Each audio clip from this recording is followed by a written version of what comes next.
اور آپ صلی اللہ تعالیٰ علیہ وسلم کے متعلق جن 5 چیزوں کے علم کے حوالے سے اعتراض کیے جاتے ہیں، ان چیزوں کے علوم کے حوالے سے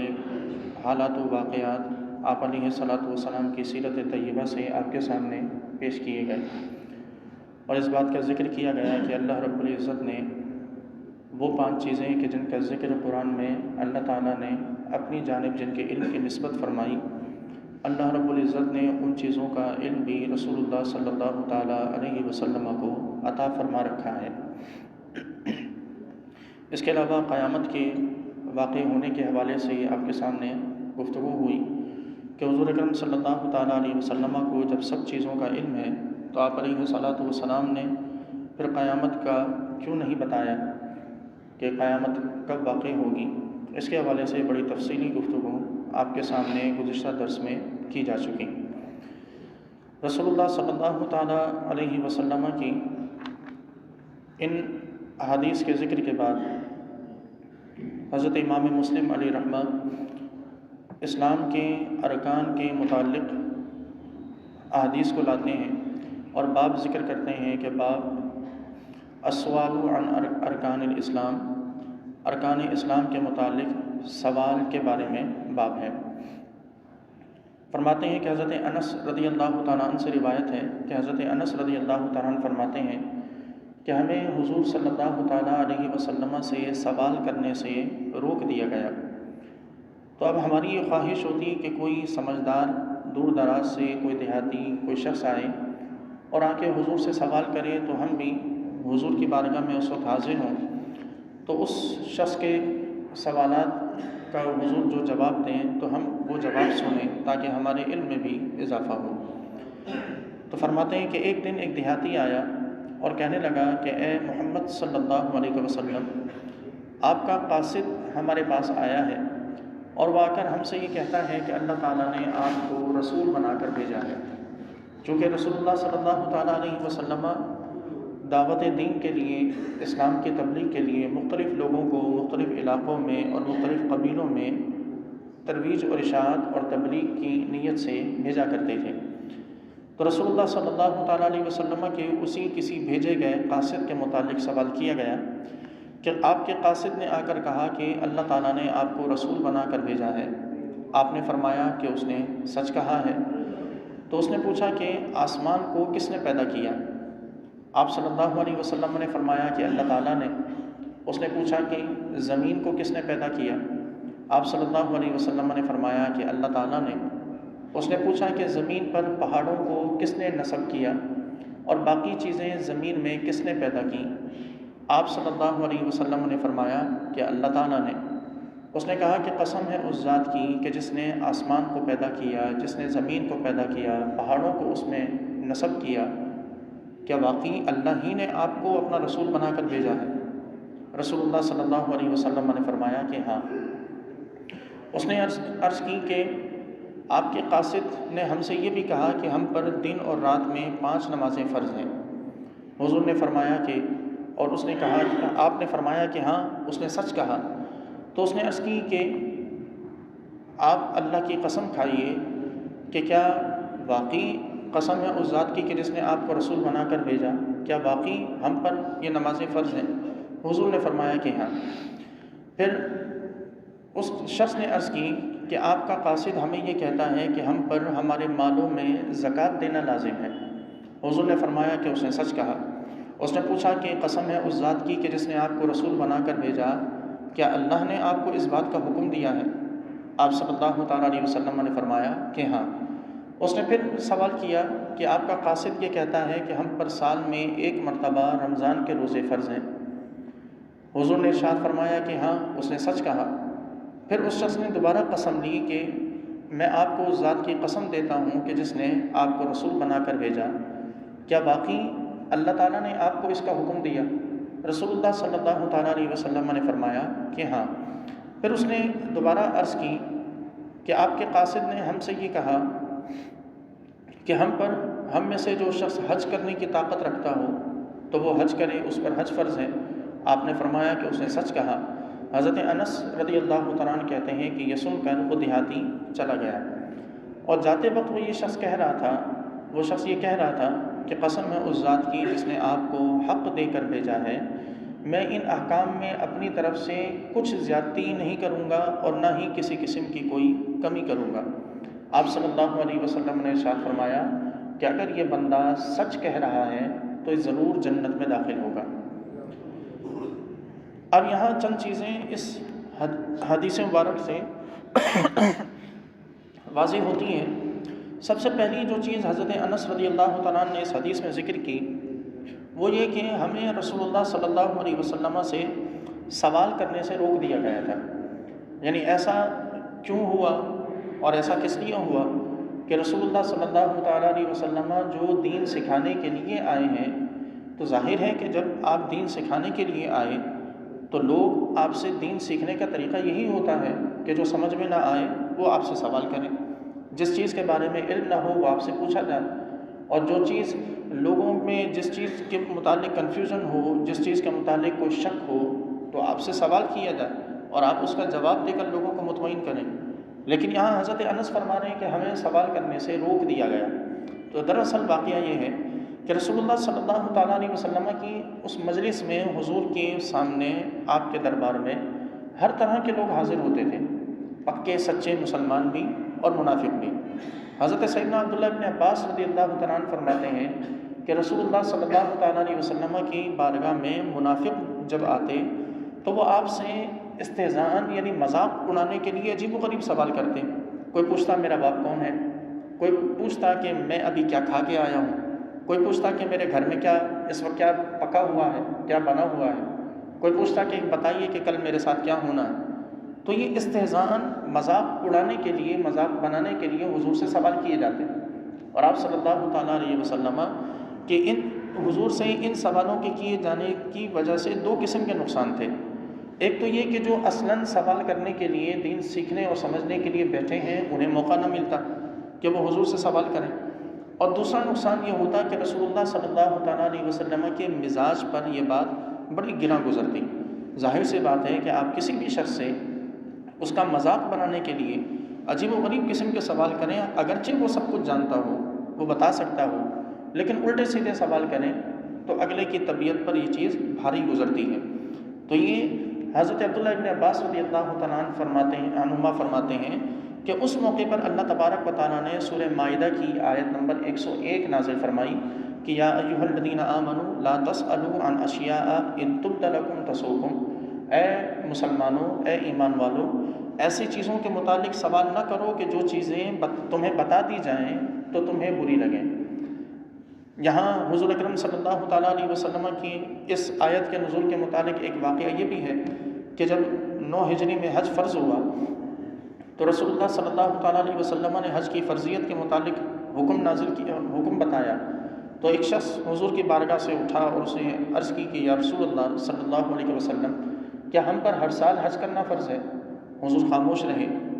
پھر دوبارہ سوال کیا یا رسول اللہ، کیا ہم پر ہر سال حج کرنا فرض ہے؟ حضور پھر خاموش رہے۔ پھر اس نے تیسری بار عرض کی یا رسول اللہ، کیا ہم پر ہر سال حج کرنا فرض ہے؟ تو حضور نے فرمایا کہ اگر میں ہاں کہہ دیتا تو ہر سال فرض ہو جاتا۔ تو یہاں اللہ تعالیٰ نے یہ آیت نازل فرمائی کہ اگر تم پر وہ چیزیں ظاہر کر دی جائیں، تمہیں بتا دی جائیں تو تمہیں بری لگیں۔ اچھا، حضور اکرم صلی اللہ تعالیٰ علیہ وسلم کو یہ بے جا قسم کے سوال کرنا، یا آپ صلی اللہ علیہ وسلم کو بعض اوقات آپ غضب کی حالت بھی آپ پر طاری ہو جاتی، جیسا کہ حضرت سیدنا انس رضی اللہ تعالیٰ عنہ ہی سے روایت ہے کہ ایک دن آپ صلی اللہ علیہ وسلم سے کثرت سے سوال کیے گئے، لوگوں نے بہت سے سوال پوچھے۔ رسول اللہ صلی اللہ تعالیٰ علیہ وسلم نے آپ علیہ الصلوۃ والسلام کے مزاج پر غضب کے آثار نمودار ہوئے۔ حضور اکرم صلی اللہ تعالیٰ علیہ وسلم اپنے ممبر پر تشریف لائے، اور ممبر پر تشریف لا کر آپ نے فرمایا کہ آج تم نے جو پوچھنا ہے پوچھ لو، میں سب بتاؤں گا۔ لوگوں نے سوال کیا، ایک شخص تھا کہ جسے اس کے حلالی ہونے کے متعلق طعن کیا جاتا تھا اور اس کے باپ کی نسبت اس کے باپ کی طرف منسوب نہیں کیا جاتا تھا، تو اس شخص نے کھڑے ہو کر عرض کی یا رسول اللہ، میرا والد کون ہے؟ تو حضور اکرم صلی اللہ علیہ وسلم نے فرمایا کہ تمہارا باپ جو ہے وہ حذافہ ہے، یعنی وہاں نسب کی تصدیق ہو گئی۔ ایک شخص جو ہے وہ کھڑا ہوا، اس نے عرض کی یا رسول اللہ صلی اللہ علیہ وسلم میرے ماں باپ جنت میں ہیں کہ جہنم میں؟ حضور نے فرمایا جہنم میں۔ تو یہاں جب حضرت سیدنا عمر فاروق، حضرت ابوبکر صدیق رضی اللہ تعالیٰ عنہما، ان جیسے دیگر صحابہ بھی بیٹھے تھے، جب انہوں نے رسول اللہ صلی اللہ تعالیٰ علیہ وسلم کا یہ مزاج کی یہ کیفیت دیکھی، حضرت عمر فاروق رضی اللہ تعالیٰ عنہ، آپ صلی اللہ تعالیٰ علیہ وسلم، حضرت عمر فاروق رضی اللہ تعالیٰ عنہ کھڑے ہوئے، دیگر صحابہ کی کیفیت تھی کہ حضور کی اس کیفیت کو دیکھ کر تمام صحابہ خوف میں مبتلا ہو گئے کہ کہیں ایسا نہ ہو کہ رسول اللہ کسی قسم کا کوئی سخت حکم ہمارے لیے نازل نہ کر دیں، کوئی حضور ہمارے لیے، اللہ تعالیٰ حضور کی اس کیفیت کو دیکھ کر اور ہمارے کثرت سوال کو دیکھ کر، اللہ تعالیٰ حضور کی اس تکلیف کو دیکھ کر اللہ تبارک و تعالیٰ ہم پر کوئی عذاب نازل نہ کر دیں۔ ہر شخص خوف میں مبتلا ہو گیا، لوگ اپنے اپنے دامن میں اپنا منہ چھپا کے، حضرت انس کی روایت ہے، لوگ اپنے اپنے دامن میں اپنا منہ چھپا کے رونے لگے۔ سیدنا عمر فاروق رضی اللہ تعالیٰ عنہ کھڑے ہوئے، انہوں نے عرض کی یا رسول اللہ صلی اللہ علیہ وسلم، ہم اللہ کو رب مان کے راضی ہیں، آپ کو اللہ کا رسول مان کے راضی ہیں، دین اسلام کو اپنا دین مان کے راضی ہیں۔ تو یہاں پھر رسول اللہ صلی اللہ تعالیٰ علیہ وسلم نے جب حضرت عمر فاروق رضی اللہ تعالیٰ عنہ کے ان کلمات کو سنا تو آپ صلی اللہ تعالیٰ علیہ وسلم کا جو غضب کی کیفیت تھی وہ ختم ہوئی۔ اس سے ایک چیز یہ بھی ثابت ہوتی ہے کہ اگر کوئی شخص ہمارے سامنے ایسا موجود ہے کہ جسے اللہ تبارک و تعالیٰ نے علم سے نواز رکھا ہے، جو ہمارے مسائل کو حل کر سکتا ہے، تو اس کا مطلب ہرگز یہ نہیں کہ ہم ہر ایرا غیرہ قسم کا سوال اٹھا کے پہنچیں۔ ہم ہر قسم کا سوال جو بھی دنیا میں پیدا ہو رہا ہے، دنیا میں جو ہو رہا ہے، جو چیز مائنڈ میں آئے، جو چیز ذہن میں آئے، ہم اس کے متعلق سوال کرنے لگیں۔ سوال یقیناً کیا جائے کہ بتانا لازم ہے، لیکن سوال وہ کیے جائیں کہ جن سے ہمارا کوئی ریلیشن ہو، ہم سے ریلیٹڈ ہو، ہمارا ان سے کوئی تعلق ہو، ہمیں ان چیزوں کا واسطہ پڑتا ہو، ان چیزوں کے متعلق سوال کیجیے تاکہ وہ چیزیں جب بتائی جائیں تو عمل کرنے کی وجہ سے ذہنوں میں پختہ ہو جائیں۔ وہ چیزیں کہ جن چیزوں سے ہمارا کوئی واسطہ نہیں، نہ ہمارے دین کا کوئی کسی قسم کا فائدہ، نہ ہماری دنیا کا کوئی فائدہ، یوں سمجھ لیجیے کہ ان سوالوں کے کرنے سے، ان کے جواب ملنے سے نہ دین کا کسی قسم کا کوئی فائدہ، نہ دنیا کا کسی قسم کا کوئی فائدہ ہمارا، پھر وہ سوال کرنا یہ یقیناً وقت کو ضائع کرنا ہے، اور یہی وہ سوالات کی کیفیت ہے کہ جو رسول اللہ صلی اللہ تعالیٰ علیہ وسلم سے کیے گئے، تو اللہ تعالیٰ نے سوال کرنے سے ہی منع فرما دیا۔ ہمارے ہاں بالعموم ایسے لوگ سوال کرنے آ جاتے ہیں کہ مثال کے طور پر جو ہے وہ ایک سوال بڑا وائرل کیا جاتا ہے کہ اگر کوئی جنگل میں کسی عورت کی اگر لاش ملے تو پتہ کیسے چلے گا کہ مسلمان ہے کہ غیر مسلم؟ اس سے ہمارا کیا لینا دینا؟ اس سے نہ ہمارا دین کا کوئی فائدہ، نہ اس سے ہماری دنیا کا کسی قسم کا کوئی فائدہ۔ پھر مزید لوگ آ کر ایسے سوال، مطلب ایسا شخص کہ جسے اپنی نمازوں کے متعلق مسائل پتہ نہ ہوں گے، لیکن وہ سوال یہ کر رہا ہوگا کہ دنیا میں سب سے پہلے جو ہے وہ قلم کس نے بنایا، دنیا میں سب سے پہلے فلاں چیز کس نے ایجاد کی۔ ان چیزوں سے بہتر یہ ہے کہ وہ سوال کیے جائیں کہ جو سوال ہم سے ریلیٹ کرتے ہوں، جو ہمارے کام کے ہوں، جن کی وجہ سے ہم دین پر عمل کرنے میں ہمارے لیے آسانی ہو سکے، جو ہمیں دین کے قریب کریں۔ الجھا دینے والے سوال یہ یقیناً رسول اللہ صلی اللہ تعالیٰ علیہ وسلم نے بھی منع کیا، اور اللہ تبارک و تعالیٰ نے بھی یہاں ایسے سوالات کے کرنے سے اللہ رب العزت نے بھی منع فرمایا۔ تو اس لیے یہ مزاج ہمارا بدلنے کی ضرورت ہے کہ ہر چیز اس قابل نہیں ہوتی کہ اس چیز کے متعلق سوال کیے جائے، اور ہر بندے کو، ہر شخص کو اس بات کی اجازت نہیں ہے کہ وہ ہر چیز کے متعلق سوال کرے۔ ہر شخص کا کرائٹیریا الگ ہے، ہر شخص کا میدان، ہر شخص کی فیلڈ، ہر شخص کا شعبہ الگ ہے، اور ہر شخص کو یہ چاہیے کہ وہ کم از کم سب سے پہلے اپنے آپ سے تعلق رکھنے والی چیزوں کو سیکھیں۔ جب آپ اپنے آپ سے تعلق رکھنے والی ساری چیزیں سیکھ جائیں نا، تو اس کے بعد ہے کہ پھر آگے بڑھیے، اس کے بعد ہے پھر دوسری چیزوں کے متعلق سوال کیجیے۔ پہلے متعلقہ سوال ہوں، پہلے وہ چیزیں ہوں کہ جن سے ہمیں ہمارے دین کو یا ہماری کم سے کم دنیا کو فائدہ پہنچے، تو پھر وہ چیزیں ذکر کی جائیں۔ تو یہاں حضرت انس رضی اللہ تعالیٰ عنہ نے یہ ذکر فرمایا کہ ہمیں سوال کرنے سے روکا گیا۔ اب جب سوال کرنے سے روکا گیا تو دین تو سیکھنے سے بندہ نہیں رک سکتا تھا، تو دین تو سیکھنا تھا۔ بہت ساری چیزیں ایسی تھیں کہ جن کے متعلق سوال کرنا تھا، لیکن سوال کرنے کی اجازت نہیں تھی۔ اچھا، اس کا ہرگز مطلب یہ نہیں کہ تمام صحابہ کو بالکل روک دیا گیا تھا کہ اب کوئی شخص رسول اللہ سے کچھ نہ پوچھے، ایسا ہرگز نہیں تھا۔ بلکہ اب یہ ہو گیا تھا کہ اس آیت کے نازل ہونے کے بعد بہت سے لوگ خوف کی وجہ سے حضور سے سوال کرتے ہی نہیں تھے، وہ حضور کے مقربین سے پوچھتے تھے، حضرت ابوبکر سے پوچھ لیا، حضرت سیدنا عمر فاروق سے پوچھ لیا، حضور کے قریب کے رہنے والے جو حضور صلی اللہ علیہ وسلم کے قریبی ساتھی تھے، صحابہ تھے،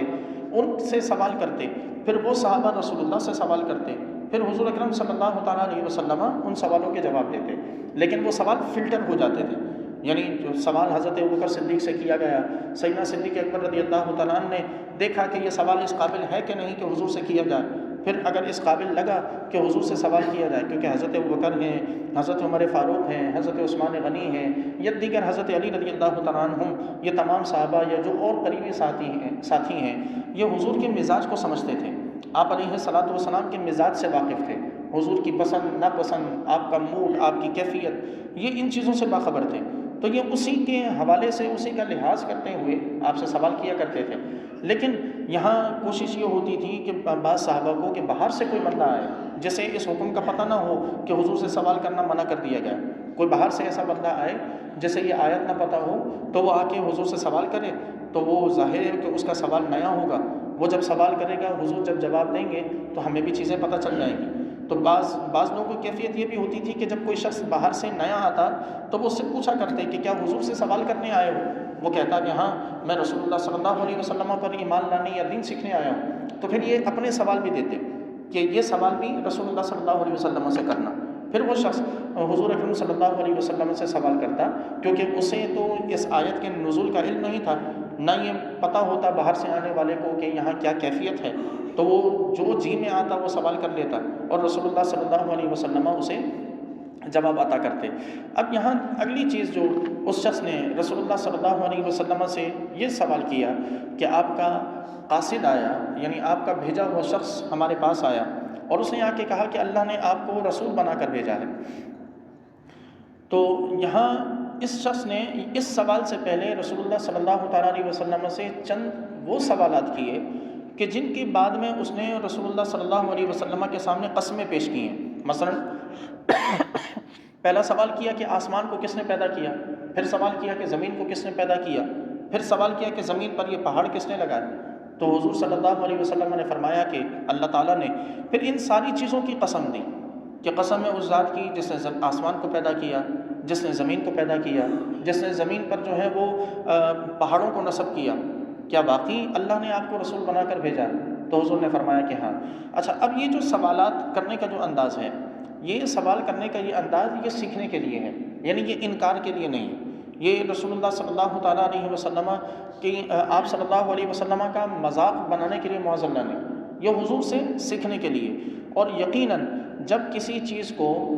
کسی بڑی چیز کی قسم دے کر کسی سے کوئی بات پوچھی جائے تو یقیناً اس چیز کی ویلیو اور اس چیز کی اہمیت بڑھ جاتی ہے، تو یہاں اللہ تعالیٰ کی قسم دی اور اللہ تعالیٰ کی قسم دے کر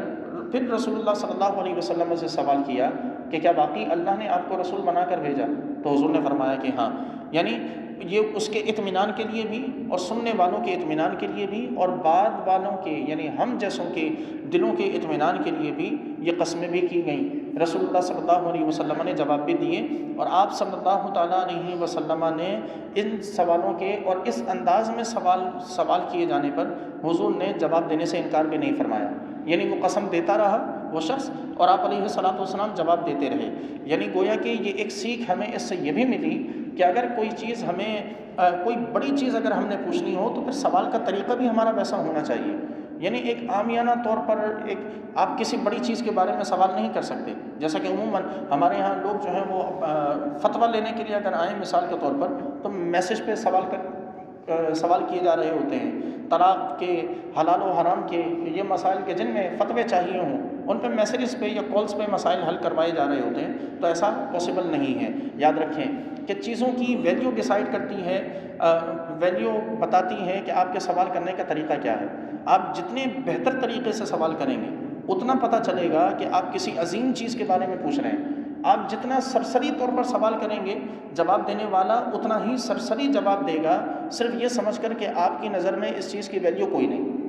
کیوں؟ اگر ویلیو ہوتی تو آپ پورے اہتمام کے ساتھ سوال کرتے، جیسا کہ اس شخص نے پورے اہتمام کے ساتھ رسول اللہ کی بارگاہ میں باقاعدہ قسمیں دے دے کر حضور کی بارگاہ میں ایک ایک چیز کے متعلق سوال کیا، اور آپ صلی اللہ تعالیٰ علیہ وسلم نے اسی اطمینان سے اسی طرح حضور اکرم صلی اللہ تعالیٰ علیہ وسلم نے ایک ایک بات کا جواب دیا۔ اب یہاں یہ ارکان اسلام ہیں کہ جن میں نماز آپ علیہ الصلوۃ والسلام نے ذکر کی،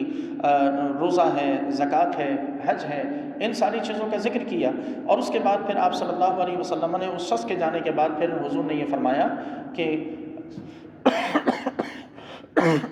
آپ صلی اللہ علیہ وسلم نے فرمایا کہ اگر یہ آدمی سچا ہے تو یہ ضرور جنت میں داخل ہوگا، اور یعنی آپ علیہ الصلوۃ والسلام کے اس فرمان کا مقصد یہ ہے کہ اسلام کی ان پانچوں یہ جو ارکان جو ذکر کیے گئے، ان پانچوں اراکین پر اگر کوئی شخص عمل کرے اور جو چیزیں اس پر فرض ہوں وہ ان فرائض کو ادا کرے تو پھر اللہ تبارک و تعالیٰ ایسے شخص کو بالآخر جنت میں ضرور داخل فرمائے گا۔ یعنی ایمان ان پانچوں چیزوں پر ہو، انکار نہ ہو،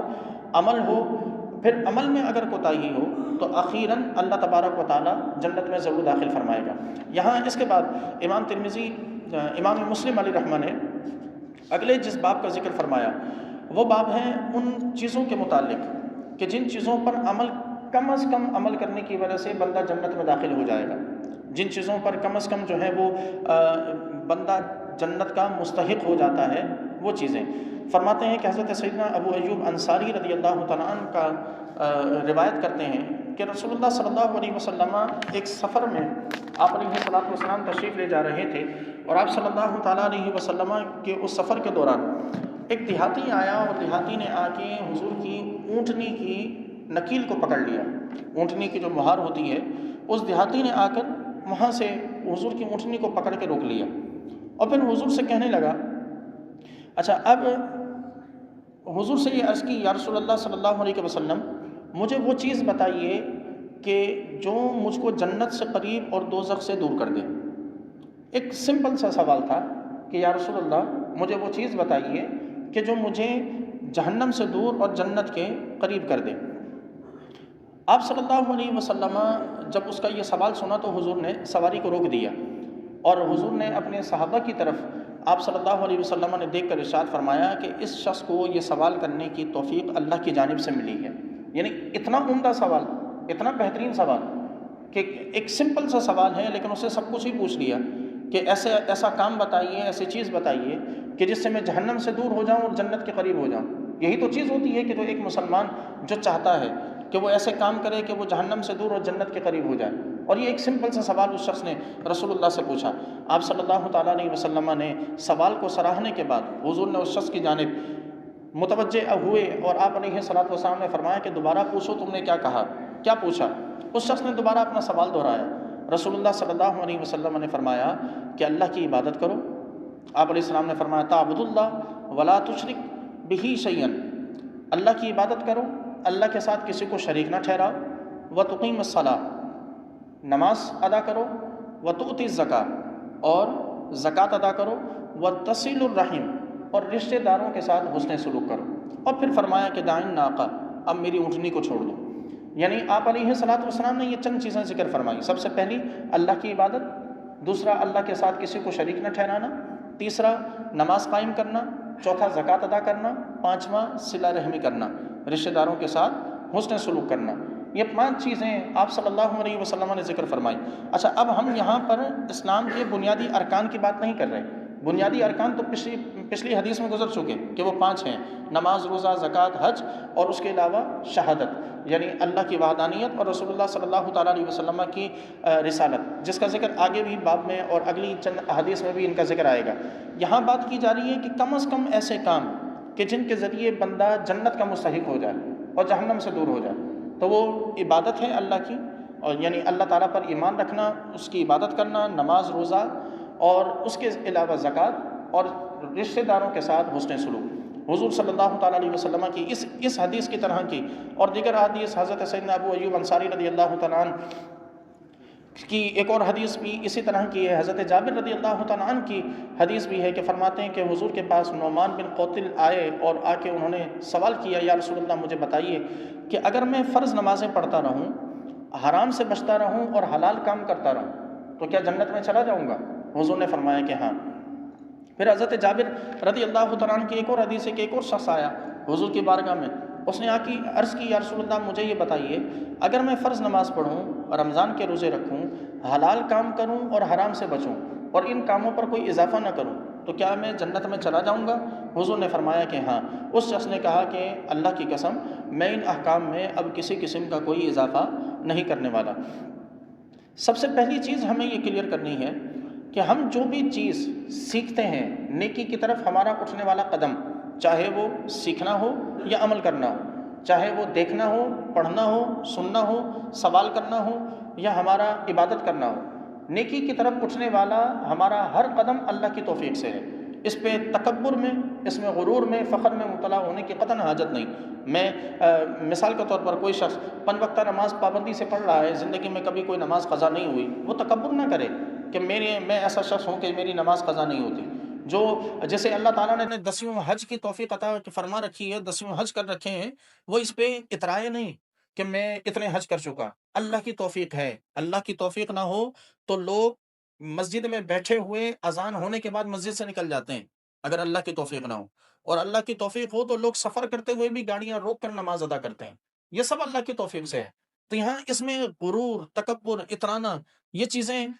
ہم انسانوں کے شائن شان نہیں ہیں، کیونکہ ہم مخلوق ہیں۔ خالق نے جس کو چاہا اسے خالق نے توفیق عطا فرما دی، اور رسول اللہ صلی اللہ علیہ وسلم نے اسی چیز کا ذکر فرمایا کہ جب اس شخص نے اتنا بہترین سوال کیا تو حضور نے کیا فرمایا کہ یہ اللہ کی توفیق سے، یہ اللہ تعالیٰ کی جانب سے اسے یہ توفیق ملی ہے کہ یہ شخص یہ کام کر رہا ہے۔ اب توفیق کیا چیز ہے؟ توفیق کے متعلق علماء فرماتے ہیں کہ اس کا معنی یہ ہے کہ اطاعت کی قدرت کو پیدا کرنا، یعنی بندہ اطاعت کر تو سکتا ہو، بندہ اطاعت کرنے والا تو ہو، لیکن وہ اس وقت میں اطاعت کرے، اس وقت میں فرما برداری کرے۔ یہ قدرت پیدا کرنا یہ اللہ تبارک و تعالیٰ ہی کی جانب سے ہے، یہ اس میں بندے کا کوئی کمال نہیں ہے۔ تو یہاں یہ چیزیں یاد رکھیں۔ دوسرا یہ کہ رسول اللہ صلی اللہ تعالیٰ علیہ وسلم نے اس ہی شخص کے متعلق ارشاد فرمایا کہ اگر کوئی شخص یہ دیکھنا چاہتا ہے، کوئی شخص اگر کسی جنتی کو دیکھ کر خوش ہونا چاہتا ہے تو اس کو دیکھ لے، یعنی جس نے یہ سوال کیا اور سوال کے بعد جس نے یہ کہا کہ میں جو ہے وہ اب ان احکام پر کسی قسم کا اضافہ نہیں کروں گا، تو حضور نے فرمایا کہ کوئی شخص اگر دیکھنا چاہتا ہے، جنتی کو دیکھ کے خوش ہونا چاہتا ہے تو وہ اس کو دیکھ لے، یعنی حضور یہ جانتے تھے، آپ علیہ السلام کے علم میں تھی یہ بات کہ یہ شخص ان احکام پر عمل کرے گا اور ان احکام پر عمل کرنے کی وجہ سے یہ شخص جو ہے وہ جنت میں داخل ہوگا۔ دوسری چیز یہ کہ ان تمام احادیث میں 2 چیزیں ایسی ہیں کہ جو بڑی ڈیفرنٹ ذکر کی گئیں۔ ایک ہے حسن سلوک رشتہ داروں کے ساتھ، اور دوسرا ہے حلال کام کرنا اور حرام سے بچنا۔ ہم نے شاید جنت میں داخلے کا ذریعہ نماز، روزہ، زکوٰۃ، حج، ان چیزوں کو لے لیا کہ کلمہ پڑھتے ہوں، نماز ادا کرتے ہوں، زکاتیں ادا کرتے ہوں، حج کی توفیق ملی ہو تو حج ادا کیا ہو، بس اب اس کے بعد ہمارے کرنے کا اور کچھ نہیں۔ یہ حدیث بتاتی ہے کہ نہیں، یہ انف نہیں ہے جنت میں داخلے کے لیے، یہ کافی نہیں ہے جنت کا مستحق ہونے کے لیے۔ جنت کا مستحق ہونے کے لیے رشتہ داروں کے ساتھ حسن سلوک کرنا ضروری ہے۔ یعنی ہم اگر اپنے رشتوں کو توڑتے ہیں، رشتوں کو خراب کرتے ہیں بغیر کسی وجہ کے، دیکھیں رشتوں کو توڑنا قطع رحمی 2 سبب سے ہو سکتی ہے۔ ایک سبب ہے دینی اور ایک ہے دنیاوی۔ دینی جو سبب ہے وہ اس سبب کو اختیار کرنا ہم پر بعض اوقات لازم ہو جاتا ہے، جیسا مثال کے طور پر رشتہ داروں میں کوئی ایسا شخص ہے کہ جو اعلانیہ زنا کرتا ہو، ہم پر لازم ہے کہ ہم اس کا بائیکاٹ کریں۔ رشتہ داروں میں کوئی ایسا شخص ہے کہ جو اعلانیہ شراب پیتا ہو، اعلانیہ نماز چھوڑتا ہو، ہم پر لازم ہے کہ ہم اس شخص کا سوشل بائیکاٹ کریں، رشتہ داری ختم کریں، اس سے ملنا جلنا، اس کے ساتھ اٹھنا بیٹھنا، یہ ساری چیزیں ہم ختم کریں۔ یہاں شریعت پابند کرتی ہے، شریعت نے ہم سے یہ مانگا ہے۔ اور دوسرا ہے دنیاوی کوئی معاملہ یا نجی پرسنل کسی قسم کا کوئی معاملہ۔ مثال کے طور پر ہمارے یہاں اسی دوسرے پہلو کو ترجیح دی جاتی ہے۔ ہم نے کسی سے ضرورت کے وقت قرض مانگا، اگلے نے نہ دیا، ہم نے تعلق ختم کر دیا۔ ہم نے کسی سے رشتہ مانگا، اگلے نے نہ دیا، ہماری رشتہ داریاں ختم۔ ہم نے کسی سے ہمارا کوئی مشکل وقت تھا، کوئی اس مشکل وقت میں ہمارے ساتھ کھڑا نہ ہوا، ہماری رشتہ داریاں ختم۔ ہم نے کسی نے ہماری پیٹھ پیچھے کوئی بات کر دی، ہم تک وہ بات پہنچی، ہماری رشتہ داریاں ختم۔ یہ چیزیں شریعت اجازت نہیں دیتی کہ ان چیزوں کی وجہ سے رشتہ داریاں ختم کی جائیں۔ اچھا، بعض لوگ یہ سمجھتے ہیں کہ رشتہ داری ختم کرنے کا مقصد یہ ہے کہ جب تک وہ بات نہیں کر رہا میں بات نہیں کروں گا، جب وہ بات کرے گا تو میں بھی کر لوں گا، میرا کیا قصور؟ بات تو وہ نہیں کر رہا، سامنے والا شخص ہے کہ جس نے آنا جانا ختم کر رکھا ہے، سامنے والا شخص ہے کہ جس نے جو ہے وہ رشتہ داری ختم کر رکھی ہے، تو میں نے تو ایسا کچھ نہیں کیا۔ تو آپ سے سوال اس بات کا ہوگا کہ آپ نے رشتہ داری کو جوڑنے کی کوشش کتنی کی ہے، اور یہ لازمی سوال ہوگا کہ ہم نے رشتہ داری کو جوڑنے کی کتنی کوشش کی۔ اگلے نے قطع رحمی کی تو ہم نے صلہ رحمی کی کتنی کوشش کی؟ کیا ہم اس کے پاس چل کے گئے؟ کیا ہم سامنے والے کے پاس ہم نے مسائل کو حل کرنے کی کوشش کی؟ کہ ہم نے چاہا کہ سامنے والا جو ہم سے قطع تعلقی کر کے بیٹھا ہے تو یہ قطع تعلقی ختم ہو، ہم واپس سے بہتر رشتے کی طرف آئیں؟ اگر ہم نے ایسا کچھ نہیں چاہا، ایسا کچھ نہیں کیا، تو پھر یقیناً کل بروز قیامت ہم بھی جواب دہ ہوں گے، کیونکہ حضور سے سوال کیا گیا کہ یا رسول اللہ صلہ رحمی کیا ہے؟ تو آپ نے ارشاد فرمایا کہ صلہ رحمی یہ نہیں کہ کوئی تم سے بات کرے تو تم بات کرو، صلہ رحمی یہ ہے کہ کوئی تم سے کٹے تو تم اس سے جڑو، یہ ایک حضور نے ارشاد فرمایا۔ تو صلہ رحمی کا اصل مقصد یہی ہے۔ دوسری چیز جو ان احادیث میں ذکر کی گئی وہ ہے حرام کام سے بچنا اور حلال کی طرف آنا، یعنی یہ بھی بڑا ضروری ہے۔ نماز، روزہ، زکوٰۃ، حج، ہم یہ ساری چیزوں کی پابندی کرتے رہیں لیکن زبان پہ ہماری گالم گلوچ ہو تو یقیناً یہ حرام کا ارتکاب ہے۔ ہم جو ہے وہ لوگوں کا حق مارتے ہوں، ہم لوگوں کا مال قبضہ کرتے ہوں، لوگوں کی مالوں میں، امانتوں میں خیانت کرتے ہوں، یہ ساری چیزیں حرام کے زمرے میں، ہم وراثت کے مال دبائے بیٹھے ہوں، یہ ساری چیزیں حرام کے زمرے میں۔ پھر جنت میں داخلہ، پھر یقیناً حضور کے ان فرامین کے مطابق ہم جنت کے مستحق نہیں ہو سکتے جب تک کہ ہم حلال کو اختیار نہ کر لیں، حرام سے اجتناب نہ کر لیں، تب تک ہم کسی بھی طور اس انداز میں کہ ہم مرتے کے ساتھ ہی جنت میں داخل ہو جائیں، اس طور پر ہم جنت کے مستحق نہیں ہو سکتے۔ تو بہرحال یہ چند چیزیں اور چند باتیں آج کے اس درس میں آپ کے سامنے ذکر کی گئیں، پر آج کا پیغام و سبق یہی ہے کہ رسول اللہ صلی اللہ تعالیٰ علیہ وسلم کے یہ فرامین، ابھی چند ہی ابواب اور چند ہی احادیث آپ کے سامنے ذکر کی گئی ہیں، ان احادیث سے کہیں آپ کو سن کر یہ لگا ہو کہ یہ ساری چیزیں، یہ ساری باتیں آج کے دور کے لحاظ سے آؤٹ ڈیٹڈ ہیں، یعنی ایسی ہیں کہ جن کی آج ہمیں ضرورت نہیں، کوئی ایسا جملہ، کوئی ایسی حضور کا کوئی ایسا فرمان کہ جو ہمارے سامنے سوالیہ نشان بنا ہوا ہو کہ ہمیں جو ہے وہ رسول اللہ صلی اللہ تعالیٰ علیہ وسلم کا یہ فرمان معاذ اللہ بیکار ہے، ہمیں حضور کی حدیث کی معاذ اللہ ضرورت نہیں، قطعاً نہیں۔ رسول اللہ صلی اللہ تعالیٰ علیہ وسلم قیامت تک آنے والی نسل انسانی اور قیامت تک آنے والی تمام مخلوقات کے لیے نبی اور رسول بنا کر آپ علیہ السلام مبعوث کیے گئے۔ تو آپ کی جو احادیث، آپ کی جو تعلیمات ہیں، وہ قیامت تک آنے والے لوگوں کے لیے باقی ہیں۔ ہاں، بعض چیزیں جن کو حضور نے پہلے اختیار کیا، پھر آپ نے خود ترک فرمایا، وہ چیزیں ان ساری چیزوں سے مستثنیٰ ہیں، لیکن وہ احکام کہ جن پر رسول اللہ صلی اللہ تعالیٰ علیہ وسلم اپنی وفات تک، اپنے وصال ظاہری تک حضور عمل کرتے رہے، وہ چیزیں آج امت کے لیے باقی ہیں۔ جن چیزوں کے کرنے کا حضور نے حکم دیا، وہ ساری چیزیں آج امت کے لیے باقی ہیں۔ اور رسول اللہ صلی اللہ علیہ وسلم کی یہ تمام تر احادیث قرآن پاک کی تشریح، قرآن پاک کی تفسیر پر مبنی ہے، یعنی ایسا ہرگز نہیں کہ حضور کا کوئی بھی فرمان قرآن کے خلاف جاتا ہو۔ آپ علیہ الصلوۃ والسلام نے اپنے کسی حکم سے قرآن کی خلاف ورزی کرنے کا، اللہ کے حکم کی خلاف ورزی کرنے کا حکم دیا ہو، یہ محض کچھ لوگ ہیں کہ جو ہمارے درمیان اس سوچ کو پروان چڑھانے کی اور پیدا کرنے کی کوشش کرتے ہیں کہ قرآن اور حدیث ایک دوسرے کے خلاف ہیں۔ ایسا ہرگز نہیں۔ قرآن جو ہے وہ اللہ تبارک و تعالیٰ نے رسول اللہ پر نازل فرمایا،